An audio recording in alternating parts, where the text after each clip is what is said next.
And even though they might not have a lot of coverage, they still deserve to get fairly compensated, especially once you consider all of these taxes and fees that we're about to get into shortly, which makes all of this a lot less glamorous. But my main base pay that I got for Stranger Things was $30,000 for 6 weeks of work. Meaning, in total, Netflix paid me $36,987 in base pay to actually act and perform my scenes in the show. But if we add all of this now together, we see that means Netflix paid $66,923 just to have me in the show. Quite staggering when you consider all of the other actors and crew members they're also paying. Obviously, I didn't get to keep all of that myself. This is where we're gonna get into the less glamorous side of the industry. Now we're gonna break down how much I actually lost of that money to taxes and fees.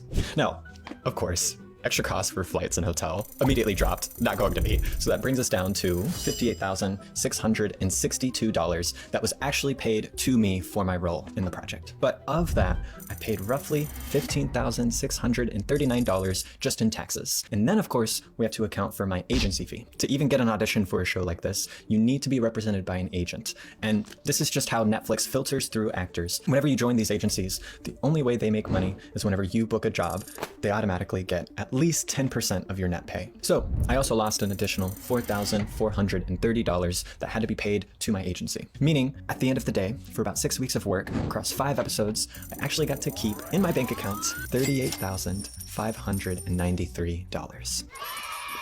Which I'm already so grateful for, like amazing. But interestingly, that number could have also almost doubled if I had filmed Stranger Things just 2 years later after the 2023 SAG strikes. I likely would have had an additional bonus payment of anywhere between $10,000 to $100,000 based on the show's massive success. I'll just have to wait until the next time I'm on a huge breakout Netflix show to make that type of money. Now, I'm going to use my psychic powers to force you to subscribe. And if you want to learn more about how I booked my most recent project of Law & Order SVU, check out this video right up there.